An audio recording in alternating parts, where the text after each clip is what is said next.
Bonjour à tous, je suis d'une émission qui parle du Seigneur des Anneaux, un podcast plus précisément disponible sur toutes les plateformes. Chaque semaine, je résume et analyse un chapitre. Je suis entouré de Cyril et de Julien. Je suis... Les pages du milieu. Bien, La 10 mer points Noire. pour Gryffondor. Wow. La première référence à Harry Potter est faite. La référence à la télé est faite. Tu nous as présenté, c'est fait. Et une nouvelle intro des fixes Eh ouais. légendaires. Et ouais, Merci pour ça. la prochaine référence sera sur... Mais ne l'histoire. dévoile pas tout. Et bien bienvenue à tous dans les pages du milieu. On se retrouve cette semaine pour un nouvel épisode avec pour cette fois-ci un nouveau chapitre 6, Sur le lac qui est interdit apparemment. le lac interdit en effet. Encore un emprunt à notre cher J.K. Rowling sur la forêt interdite. Maintenant c'est le lac. Après qu'est-ce que ce sera ? Ce sera le jardin. Mais quel plagieur c'est Tolkien, enfin. Ou visionnaire, hein, Visionnaire. avant son temps, on verra bien. Ben voilà, donc on va se lancer là-dedans. C'est un chapitre très très petit, je pense que c'est probablement le chapitre le plus court qu'on ait jamais fait. Enfin, qu'on ait jamais eu à... Il me semble que le suivant l'est encore Résumé. plus. Et le suivant sera malheureusement pour la semaine prochaine encore un petit peu. C'est pour ça qu'on va le traverser très lentement pour faire un épisode d'1 heure et on essaiera de le traverser plutôt avec cette intensité-là. À contrario complètement de l'introduction, mais voilà. On commence maintenant à du 2 à l'heure. C'est parti. Voilà. Je vous invite... À vous mettre dans votre canapé. Bon, si ce n'est déjà fait, vous pouvez nous suivre et nous noter sur les réseaux ou y envoyer vos questions et remarques, ainsi que via mail à lespagesdumilieu@gmail.com. Je vous rappelle que vous pouvez symboliquement nous soutenir sur Tipeee. Et encore merci beaucoup à tous ceux qui le font. C'est vraiment super. Ouais, merci à tous et à toutes. Eh bien, lançons-nous dans ce fameux chapitre, court mais lent. Trahison, tromperie, supercherie, certains mots d'un champ lexical bien plus grand encore et dont l'utilisation fait légion dans notre monde comme celui de Tolkien, et qui trouveront bien leur place dans ce chapitre, tout comme dans les derniers, hein, et sûrement les prochains. Car même si Gollum fait patte blanche depuis quelques lignes, cette lueur verte dans ses yeux noirs ne disent rien qui vaille, et pourtant la prochaine de ces trahisons ne viendra pas de lui. Chapitre 6, le lac interdit. À son réveil, Frodon voit Faramir penché au-dessus de lui. Durant une seconde, ses anciennes craintes le saisissent, il se redresse et a un mouvement de recul. Il n'y a rien à craindre, Frodon. Ce n'est pas encore le matin, mais la nuit touche à sa fin et la pleine lune se couche. Je regrette de vous tirer du sommeil, mais voulez-vous venir la voir ? Il y a une question sur laquelle j'aimerais avoir votre avis. Frodon accepte et suit Faramir, quittant avec regret la chaleur de sa couverture et des fourrures qui l'enveloppent. Sam s'éveille soudain par quelque instinct de vigilance et rejoint précipitamment les deux silhouettes qu'il voit s'éloigner en passant devant des rangées d'hommes endormis sur des matelas le long de la paroi. Ayant rejoint son maître, ils suivent un couloir noir, gravissent de nombreuses marches mouillées et finissent par sortir des ténèbres rocheuses. Ils se trouvent sur un large rocher plat, sans garde-fou ni parapet. Sur la droite, à l'est, le torrent tombe en éclaboussant sur maintes plateformes, puis, se déversant dans une course rapide, il emplit d'une grande force d'eau sombre un lit aplani. Enfin, tourbillonnant et se ruant presque à leurs pieds, il plonge à pic par-dessus le rebord qui baie à leur gauche. Un homme se tient là, près de l'arête, silencieux, le regard fixé vers le bas. Frodon se retourne pour observer les étranglements luisants de l'eau dans leur courbe jusqu'au plongeon. Puis, il lève les yeux et regarde au loin. Le monde est silencieux et froid, comme à l'approche de l'aube. Frodon se tient un moment sur la haute pierre, et il est parcouru d'un frisson en se demandant si, quelque part, dans la vastitude des terres nocturnes, ses vieux compagnons marchent, ou dorment, ou bien gisent morts. Pourquoi l'a-t-on tiré de son sommeil pour l'amener là ? Sam aurait bien voulu une réponse à la même question, et il ne peut se retenir de murmurer, pour la seule oreille de son maître, pense-t-il, « C'est une belle vue, il n'y a pas de doute, monsieur Frodon, mais elle glace le cœur, sans compter les eaux. Qu'est-ce qui se passe ?» C'est sans compter sur l'oreille de rôdeur de Faramir. Le coucher de la lune sur le Gondor. Le bel Ithil quittant la terre du milieu. Cela vaut bien quelques frissons, n'est-ce pas ? Mais ce n'est pas ce que je vous ai amené voir, encore que pour vous, Sam Sagas, on ne vous ait pas amené et que vous ne fassiez que payer la rançon de votre vigilance. Une lampée de vin réparera cela. Allons, regardez maintenant. Il s'approche de la sentinelle silencieuse sur le bord sombre et Frodon le suit. Sam, déjà peu à l'aise sur cette plateforme mouillée, reste en arrière.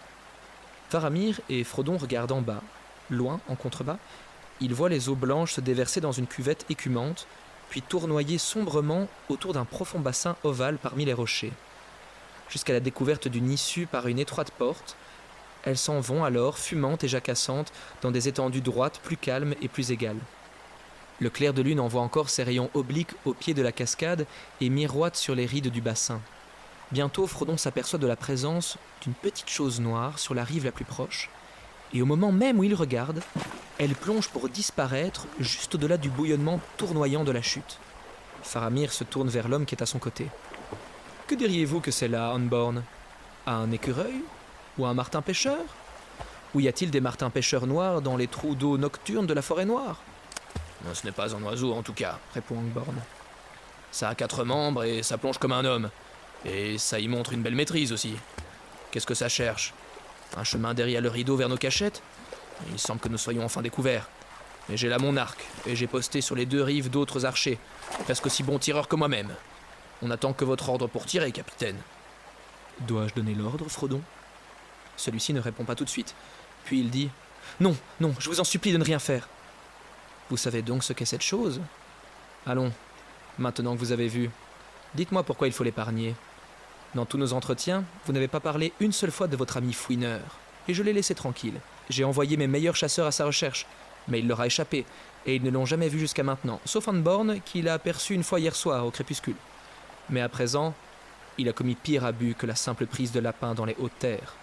Il a osé venir à Enet Hanoun, et se baigner dans le lac interdit, et puni de mort. Cette créature m'étonne. Secrète et rusée comme elle est, venir jouer dans le lac sous notre nez, pourquoi fait-elle cela ? Je crois qu'il est attiré ici par un désir irrésistible, plus fort que la prudence. « Il est attiré ici, dites-vous » demande Faramir d'une voix basse. « Peut-il... Connaît-il donc votre fardeau ?»« Oui, assurément. Il l'a lui-même porté pendant de nombreuses années. »« Lui ? Mais que cherche donc cette créature ?»« Du poisson, regardez !» Ils observent le lac sombre. Une petite tête noire apparaît à l'autre extrémité du bassin, sortant juste de l'ombre profonde des rochers. Elle se dirige vers le bord. Puis, une forme semblable à une grenouille sort de l'eau et grimpe sur la rive avec une remarquable agilité. Elle s'assied aussitôt et se met à ronger une petite forme argentée qui tortille dans ses mains palmées. Faramir rit doucement. « Je l'ai maintenant à la pointe de ma flèche, » dit Onborn. « Dois-je tirer, capitaine ?»« Attendez, Onborn. Cette affaire est plus délicate qu'elle ne le paraît. Qu'en dites-vous, Frodon ? Pourquoi devrions-nous l'épargner ? Cette créature est liée à ma mission, et je suis lié à elle. C'est notre guide. » « Votre guide ? L'affaire devient de plus en plus étrange. Je ferai beaucoup pour vous, Frodon. Mais je ne puis laisser ce vagabond sournois partir d'ici pour vous rejoindre plus tard, ou pour être attrapé par les orques et leur raconter tout ce qu'il sait sous la torture. Il faut qu'il soit tué ou pris. Tué si on ne peut le prendre très rapidement. Mais comment peut-on attraper cette chose glissante ? Laissez-moi le rejoindre. Vous pourrez garder vos arcs bandés et me tuer si j'échoue. Je ne m'enfuirai pas. Allez alors, et faites vite. Onborn guide Frodon à travers les escaliers et passages cachés dans la roche pour lui permettre de descendre jusqu'à Gollum. Le porteur de l'anneau avance avec précaution pour tâter le chemin et assurer son équilibre. Les rochers sont pour la plupart plats et unis, mais glissants. Il s'arrête pour écouter. Il n'entend d'abord que la chute continue de la cascade derrière lui. Mais bientôt, il perçoit, non loin devant, un murmure sifflant. « Du poisson, du bon poisson ! La face blanche a disparu, mon trésor, enfin, oui. Maintenant, on peut manger du poisson en paix.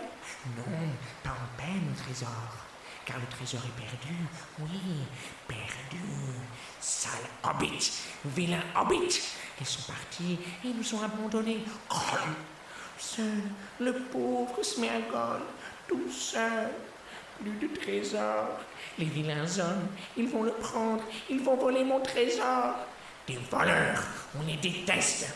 Du poisson, du bon poisson, ça nous fortifie. Ça fait les yeux brillants, les doigts serrés. Oui, étrangle-les, mon trésor, étrangle-les tous. Oui, si on en a l'occasion. Bon poisson, bon poisson. Il continue de marmonner ainsi, avec pour seule interruption un faible bruit de salivation et de gargouillement. Frodon frissonne, écoutant avec pitié et dégoût. « Sméagol !» dit-il doucement. Le lac est beau, fraîche et son eau, c'est délicieux. Ce que nous voulons, c'est du poisson, fort bien goûteux. Frodon continue de s'approcher doucement. « Sméagol !» Le maître est là !» C'est alors que Sméagol se tait.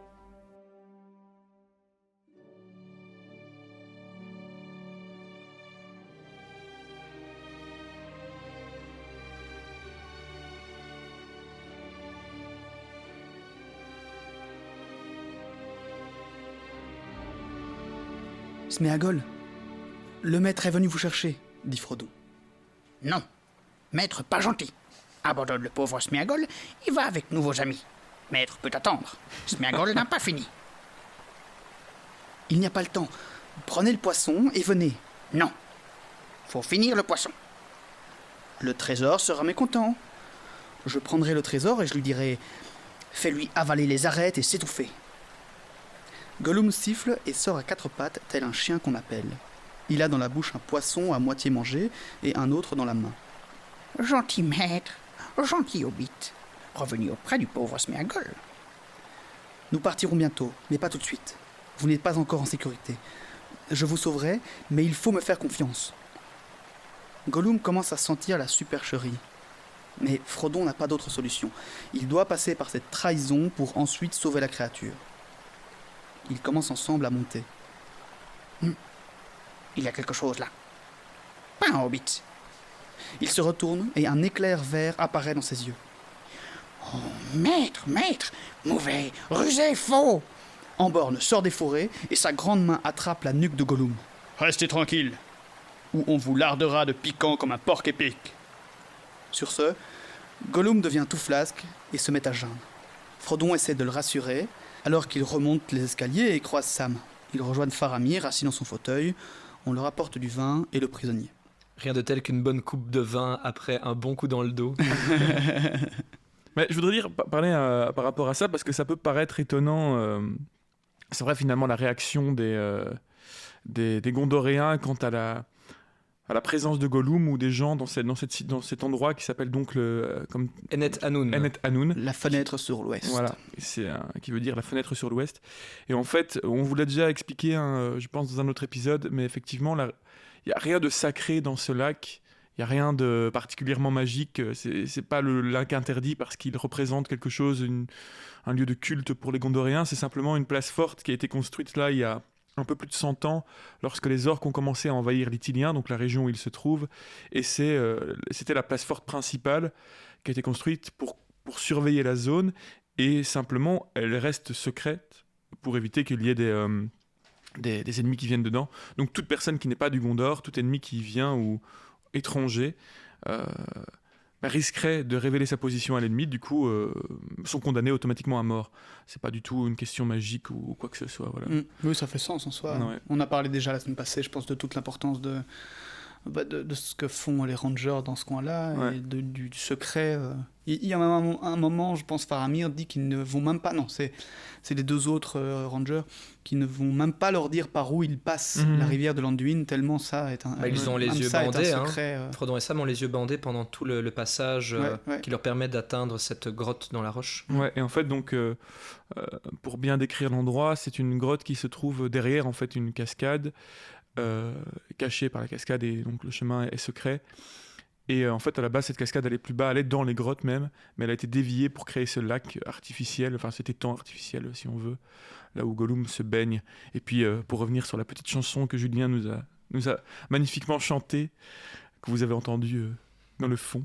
Oui, ce n'est pas dans le livre. Ce n'est pas dans le livre, mais Julien aime toujours bien prendre des passages du film, bien qu'il y ait un chant de Gollum qui ressemble extrêmement fort, avec des paroles très semblables, mais Julien en vrai... dans un chapitre antérieur, c'était dans le Marais des Morts. C'était il y a 2 chapitres, c'est quand ils sont dans cette petite crevasse avec de l'eau qui coule pour justement aller nourrir le Marais des Morts, et ils commencent à... J'avais expliqué qu'ils qu'ils pataugent quelque peu, et oui, il y a cette chanson-là... mais je l'avais pas mise parce que c'était le début de Gollum, je me sentais pas de commencer à chanter en Gollum. Mais elle est fortement similaire, donc oui, c'est vrai que c'est un petit ajout du film, entre guillemets, dans ce contexte-ci, mais il est quand même canon au livre, on va dire. C'est ma manière à moi de rendre toujours hommage, de manière très discrète, à cette grande œuvre cinématographique qui m'a fait découvrir l'œuvre de Tolkien. Voilà. C'est mon hommage à moi. Vous ne vous dites pas, mais c'est incroyable, tout était dans le livre. Non. Mais ceci dit, je peux rebondir là-dessus et dire qu'il y a quand même... je suis assez étonné, au plus j'avance dans la lecture pour ce podcast, de voir le nombre de dialogues dont la traduction et même dont le dialogue a été réutilisé parfois à l'identique, même si parfois c'est pas exactement dans la même scène, Ouais. ou que parfois on fait dire une phrase à un autre personnage dans le film, mais il y a parfois des phrases où c'est tip-top la même chose. Ouais, tout à fait. Encore dans les chapitres qui vont venir, Ouais. par rapport les chapitres avec l'araignée. Bah, ils ont compris, on va pas repartir sur les grands débats, mais qu'ils avaient en tout cas dans On cette... sait où tu vas là. Non, non, Fix. non. Bah, Ça oui, commence par j'imagine, A et ça finit par ma zone. mais- Non, pas du tout, pas du tout. Je pense qu'on parlerait juste au contraire du sujet plus vaste d'adaptation, mais qu'ils ont compris que dans ce cas-ci, en tout cas, il y avait la majeure partie de ce qu'ils avaient, ce dont ils avaient besoin, pardon, était là. En fait, ils avaient qu'à le prendre et le mettre au bon endroit au bon moment, quitte à le réadapter quelque peu. C'est ça le principe d'une adaptation et pas. C'est marrant, ça me fait penser un peu à un anneau, ça. Il est là, il n'y a qu'à le prendre et l'utiliser au bon moment et voir ce qu'il se passe. Et autre chose qui m'interpelle aussi, c'est la manière dont... Enfin, c'est pas la première fois que Frodon parle comme ça à Gollum en disant qu'il pourrait utiliser l'anneau. On l'avait déjà évoqué. Mhm.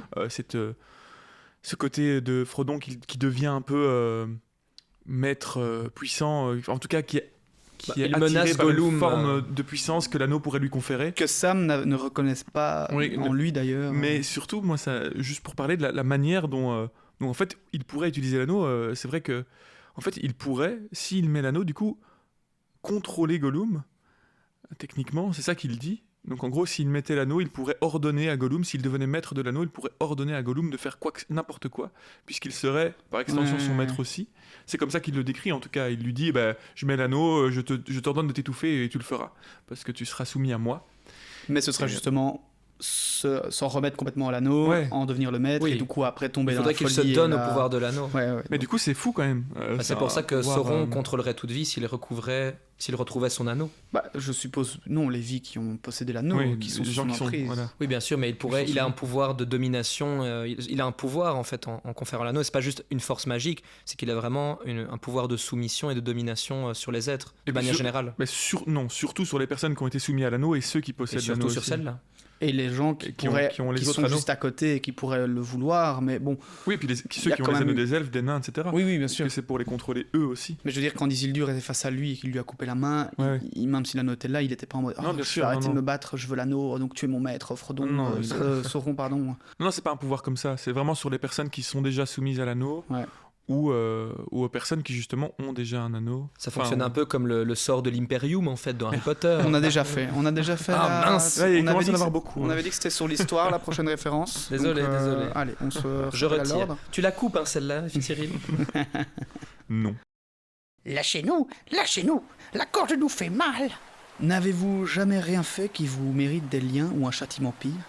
Il ne m'appartient toutefois pas de juger, heureusement. Mais ce soir, vous êtes venu en un lieu où la venue signifie la mort. Les poissons de ce lac se payent cher. Gollum, en entendant ça, laisse tomber le poisson qui lui restait dans la main. Oh non. Voulons pas le poisson. Je vous ai épargné jusqu'à maintenant à la prière de Frodon, qui dit que de lui, au moins, vous méritez quelques remerciements. Mais il faut aussi me satisfaire, moi. Comment vous appelez-vous? D'où venez-vous? Et où allez-vous? Quelle est votre occupation? Gollum dit être perdu, sans nom et sans occupation. Frodon lui dit de répondre honnêtement. À ce moment, Faramir le fixe droit dans les yeux. Regardez-moi, connaissez-vous le nom de cet endroit? Êtes-vous déjà venu ici? On ne sait pas, et on ne veut pas savoir. Jamais venu ici. Oh, jamais revenu. Il y a dans votre esprit des portes verrouillées, mais en ceci, je juge que vous dites la vérité. C'est bon pour vous. Sur quoi jurez-vous de ne jamais revenir? Oh, le maître le sait. On promettra au maître. Oh, s'il nous sauve, nous le promettrons à l'objet. Oui. Il rampe jusqu'au pied de Frodon. Sauvez-nous, gentil maître. Êtes-vous satisfait? Oui. Du moins, vous devez ou accepter cette promesse ou appliquer votre loi. Mais j'ai promis que s'il venait avec moi, il ne lui serait fait aucun mal. Et je n'aimerais pas être contraint à la déloyauté. Je trouve ça assez intéressant parce qu'on parlait un peu de Faramir dans les derniers épisodes, de son rôle par rapport à l'anneau, pourquoi il le refusait, aussi son éducation, le fait qu'il avait beaucoup d'intuition, qu'il arrivait à percevoir les choses et je n'avais pas réalisé, mais en fait j'ai l'impression que son ascendance de Numénor pèse vraiment sur lui, enfin pas lui pèse dessus, mais qu'elle est encore très présente et qu'on sent vraiment qu'il vient d'une grande lignée d'homme très puissant et de surhomme. C'est pas un homme classique. Parce que là, il le dit clairement à Gollum, je vois à travers vos yeux qu'il y a encore des portes fermées. Pour moi, c'est pas juste une façon de parler et pas juste qu'il a de l'intuition, c'est que vraiment, en regardant dans les yeux quelqu'un, il arrive vraiment à percevoir si la personne est fiable ou pas et qu'il a, comme une espèce d'once de magie quelque part en lui qu'il arrive à lire à travers les gens. Mais un peu comme Aragorn est un petit peu dans ce style, je vais pas dire magique, mais vous vous souvenez qu'on a toujours un peu, quand on était plus petit, pensé que Aragorn, quand ce qu'il faisait dans les films, a trouvé à être un rôdeur, mais tellement performant que c'était un peu too much. Et puis on nous rappelait que pour ceux qui, quand on était trop petits, on connaissait pas encore les livres, de dire oui, mais en fait il vient d'une lignée, d'une descendance très, à la limite de magique, quoi. Si pas complètement magique, en tout cas dans ses ancêtres. Et moi, on avait déjà fait la comparaison du coup entre Faramir et Aragorn, qui ont tous les deux un peu cette prestance qu'on voit souvent avec cette petite flamèche, etc. Et je mettrais même Denethor là-dedans, mais que oui, ils ont du coup tous les deux vraiment ce truc en effet on retrouve moins chez Boromir, je pense. Enfin, on en a déjà un peu parlé. Il est quand même décrit avec une prestance assez énorme aussi, la première fois d'une qu'il grande beauté par certains moments. Mais on n'a pas il a peu le temps de montrer ça aussi. Ouais. Il est moins sage. On n'a pas ce moment de lui où on dit petite étoile au-dessus de lui, ou petit. Enfin, Faramir n'a pas ça, mais il a ce moment où il refuse l'anneau, là où il est aussi un peu magique. Et je pense que du coup, je referai un peu avec ce que tu dis, le lien entre ce qu'on disait sur Aragorn quand on était petit et tout, qu'ils ont en effet un espèce de truc un peu magique, je dirais, entre deux des hommes et des elfes, en fait. Ils sont plus que des hommes. Ils ont été bénis par les Valar, en fait. C'est ça, oui. Puisqu'ils ont été bénis d'une leurs longue ancêtres, vie. en tout cas, ouais. Donc oui, mais donc leur lignée a été bénie par les Valar, donc par des dieux. Donc ils ont quelque chose de divin, entre guillemets. Hein. C'est pas des dieux, c'est pas du tout ce qu'on est en train de dire, mais effectivement, non, mais ça veut il y a dire eu une intervention divine. Des sens accrus, etc. Et la possibilité d'intuition, mais peut-être légèrement magique, de regarder quelqu'un dans les yeux et d'avoir des sentiments qui s'en découlent, quoi. C'est clair que dans ce monde-là, avoir du sang royal, c'est pas être consanguin comme dans la famille française, quoi. C'est vraiment avoir du sang royal, c'est avoir du... La famille royale française, hein. On ne veut pas parler de toutes les familles françaises. Chers auditeurs, nous ne parlons que de la famille royale de l'époque. Désolé s'il y a des royalistes parmi nos auditeurs. Non, mais je veux dire, voilà, c'est pas juste avoir du sang resté entre eux, c'est vraiment avoir du sang qui a été béni par des dieux. Donc ils sont vraiment Ce n'est pas la famille Lannister ni Targaryen dans Game of Thrones, et voilà, on va faire un autre univers. Même si globalement, c'est un vrai droit divin. Même si globalement les familles royales ne sont pas non plus beaucoup mélangées entre les familles d'Isildur et d'Anarion et compagnie. Mais bon, ils sont il y a plutôt quand même mais disons que dans cet univers, ils n'ont pas eu l'air d'en la souffrir beaucoup, génétique. d'en souffrir. On rappelle qu'Arwen est l'arrière tante d'Aragorn. Oui, mais ça va. À ce stade-là, ça passe.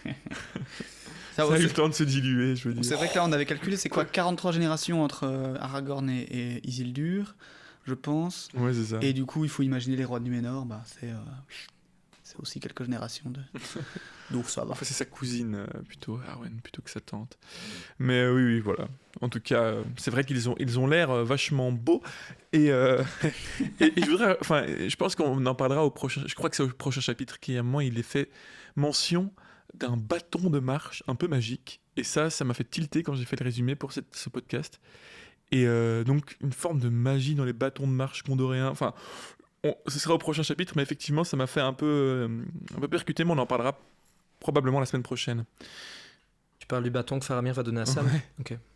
Oui, il lui dit un bâton auquel on a conféré un don de retour. Ah oui. Et je sais plus quoi. Oui, c'est moi. Et le truc pour trouver le bon chemin. Enfin, c'est vraiment un truc chelou. C'est marrant parce que moi j'ai pas lu j'ai pas lu les chapitres, mais dans ma partie, Sam, quand il se bat avec Gollum, il lui fracasse le bâton dessus en fait. Donc à ce moment-là, il est brisé. Je me disais donc ça c'est le bâton que Faramir lui a donné, mais je n'avais pas vu l'information. C'est la vertu de trouver et de revenir.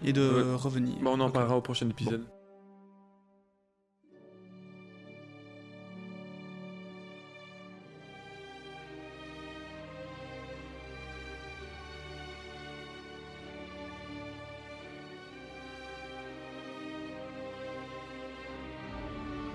Faramir reste un moment muet, et puis finit par déclarer qu'il rend Gollum à son maître Frodon, et qu'il lui revient maintenant d'en faire ce qu'il veut. Mais Frodon s'insurge. Après tout, Faramir n'a pas encore déclaré ce qu'il comptait faire de Frodon. Alors, Faramir déclare qu'il va donc rendre sa sentence. Il décide que Frodon est libre d'aller et venir au royaume de Gondor jusque dans les confins de ses anciens territoires. Mais il ne lui donne pas la permission de revenir dans le lieu où il se trouve actuellement. Et il rajoute que quiconque Frodon prendra sous son aile à l'avenir sera sous la protection du bouclier du Gondor et celle de Faramir lui-même. Donc c'est un grand honneur qu'il lui fait à ce moment-là. Il déclare même, je ne l'ai pas mis dans mon résumé, mais dans le livre, il déclare même que même s'il allait à Minas Tirith, Denethor, le roi lui rendrait aussi cet honneur-là.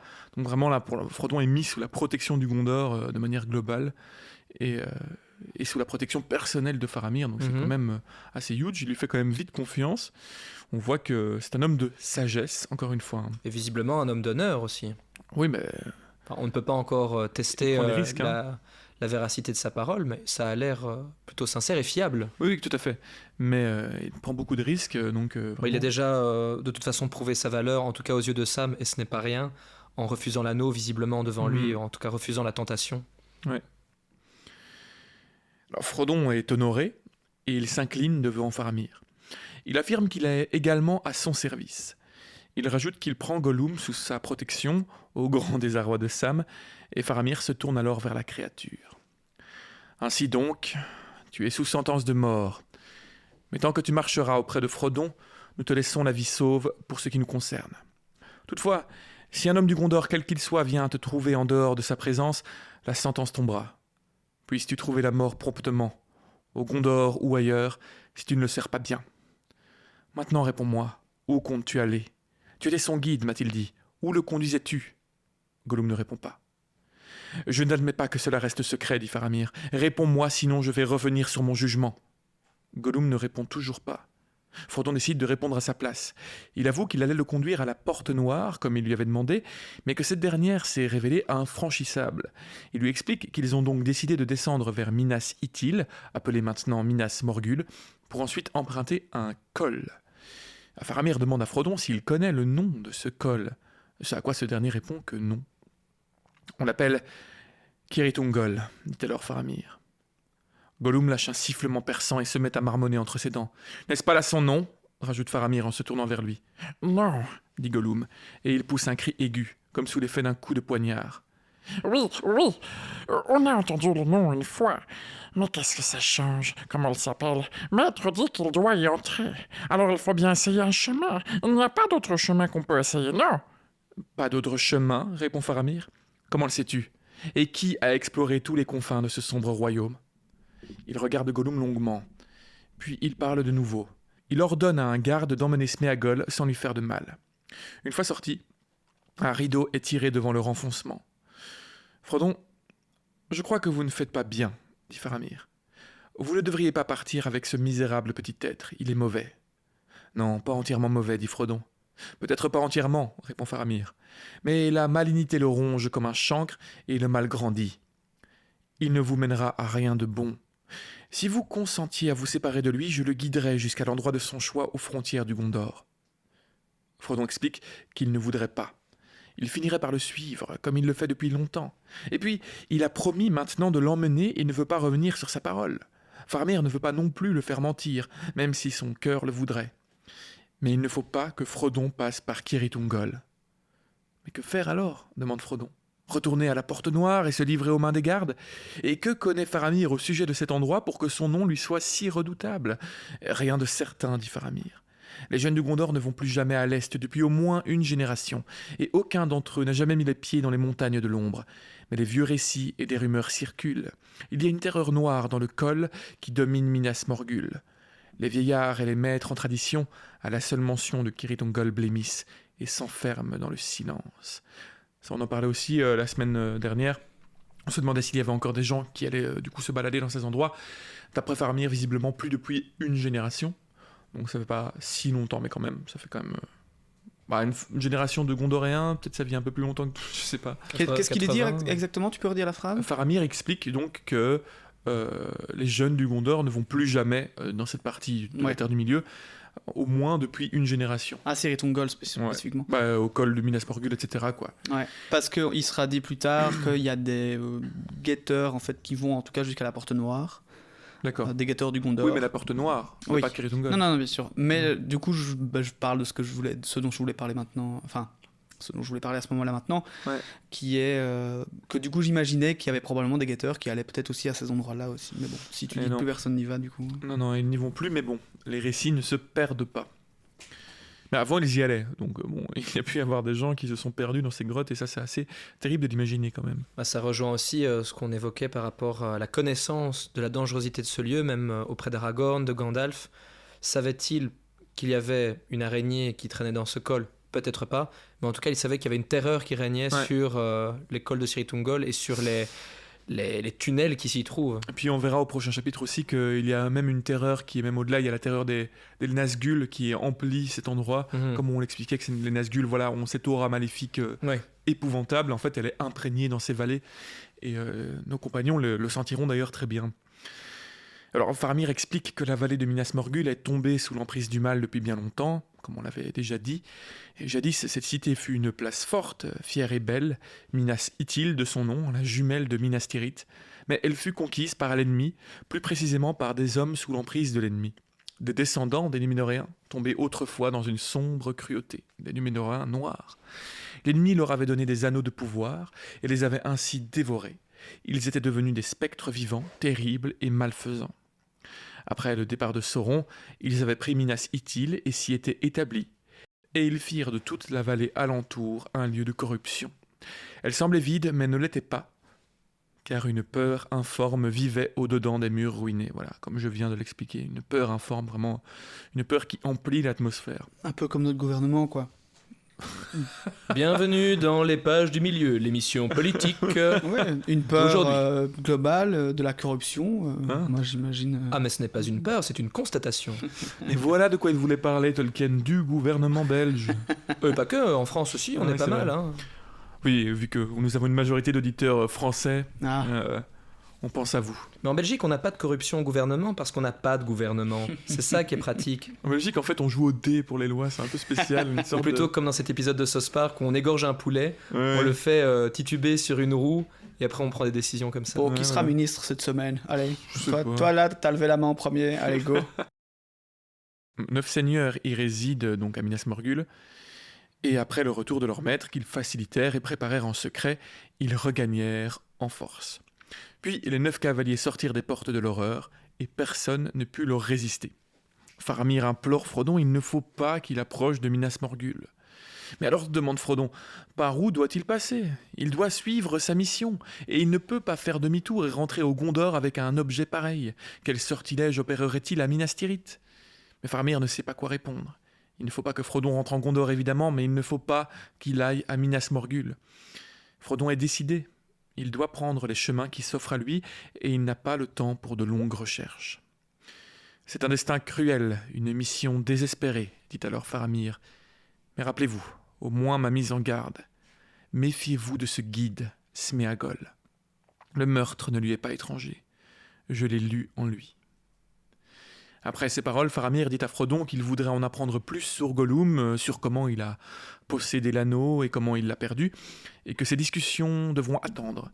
Ils auront peut-être l'occasion de se revoir. Si Frodon revient un jour au pays des vivants, ils pourront alors s'asseoir sur une muraille ensoleillée et riant de leur vieille peine. Et il ne croit pas si bien dire, ils auront l'occasion de le faire.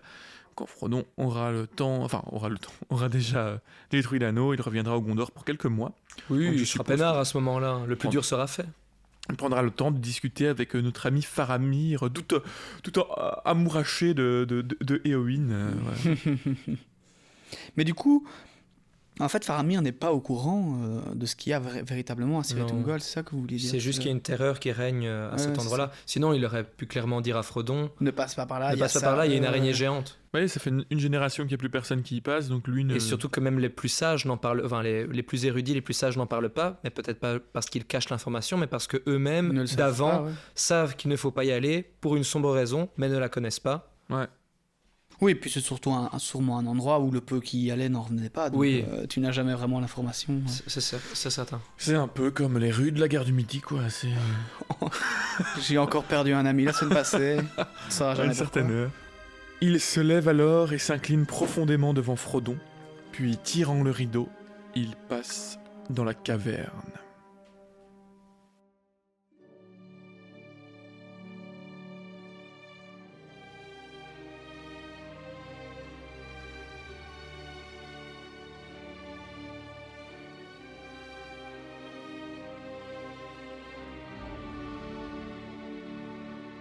Eh bien voilà. Nous n'avons pas parlé si lentement que nous l'avions prévu, mais nous avons quand même déroulé le fil de l'histoire de ce chapitre du fameux lac interdit. Ouais, tout à fait. Hein. Qui n'était Moi, pas si interdit que ça d'ailleurs, vu que Gollum a pu s'y baigner largement, il Ouais. piochait quelques poissons. Mais le pire, c'est qu'on y sera encore le chapitre suivant. Peut-être pas pour longtemps, mais on y est encore. Donc c'est vraiment plusieurs chapitres au même endroit. Bon, on va le quitter. Ouais. Mais ouais, encore une fois, la petite longueur à la Tolkien. Après, moi, c'était mes chapitres préférés. À la Quand lecture, oui. j'avais- Ouais, bah, préféré, je dis pas, mais j'avais adoré en fait découvrir le Faramir des livres, Ainet Anoun et cette prestance que les Rangers de Ithilien ont, qui est pas spécialement rendu dans les films finalement. Ils sont stylés en vert et en brun, Ouais. mais c'est pas les Rangers en mode les mecs disparaissent, enfin les commandos ou les bérets verts, quoi, tu vois. C'est un peu plus, surtout que dans le film, on a déjà parlé du Faramir un petit peu plus fragile. Donc ouais, j'aurais voulu avoir ce côté. Bon, après, il n'y a pas la compagnie grise hein, dans les films. Grosse déception aussi, mais je trouve que voilà, c'est ce peu de moments où on voit vraiment presque encore des Numénoriens et pas, et tu vois, des vrais rangers Numénoriens, Dunedain et pas juste des Gondoriens. Je trouve ça génial en fait dans les livres.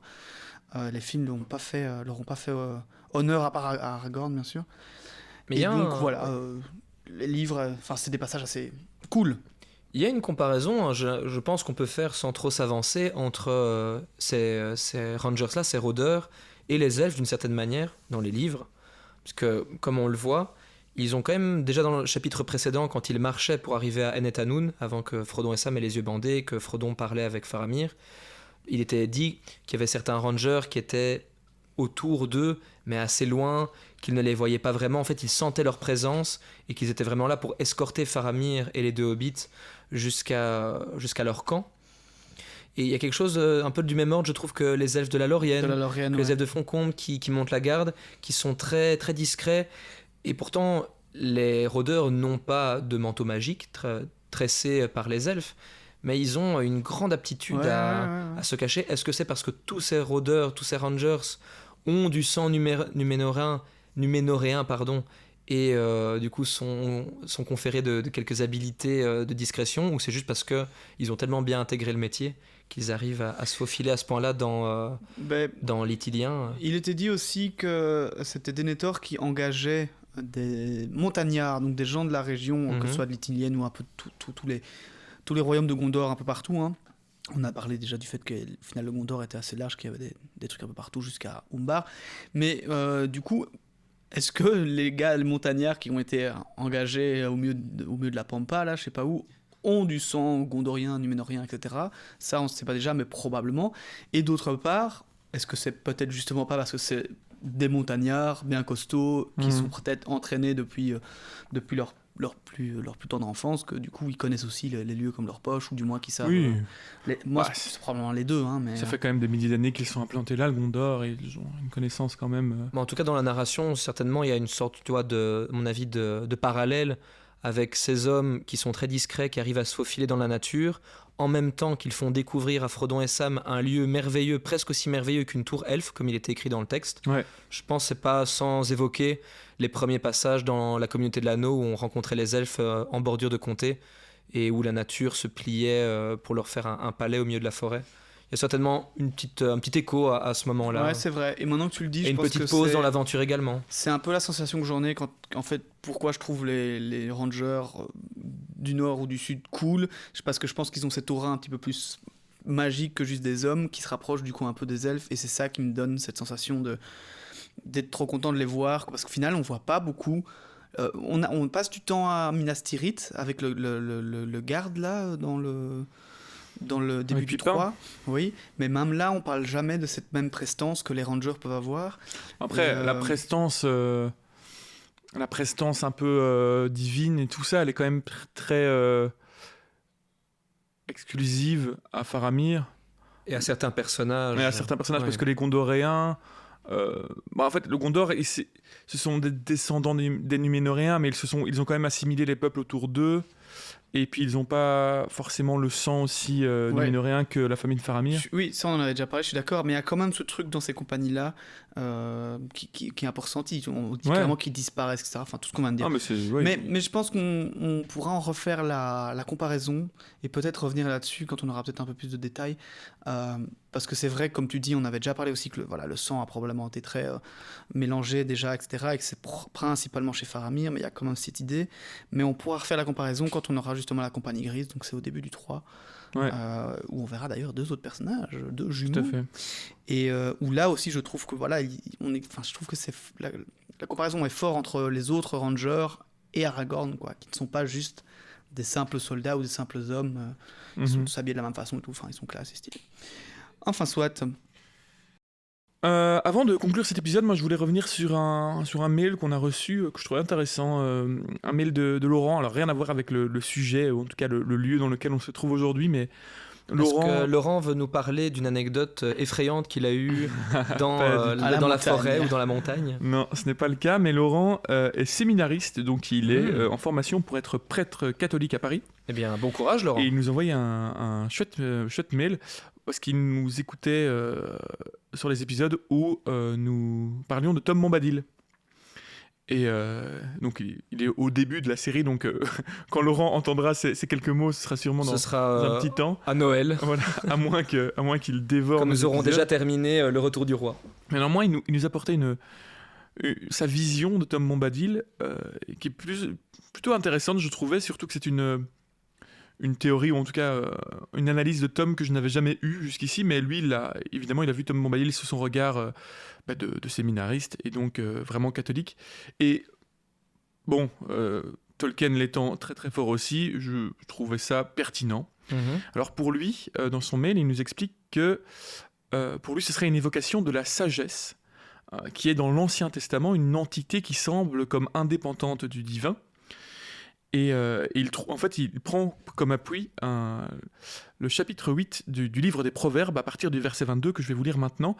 Et cette description donc, de la sagesse dans la Bible qui est décrite comme ça. « Le Seigneur m'a faite pour lui, principe de son action, première de ses œuvres depuis toujours. Avant les siècles j'ai été formé, dès le commencement, avant l'apparition de la terre, quand les abîmes n'existaient pas encore, je fus enfanté, quand n'étaient pas les sources jaillissantes.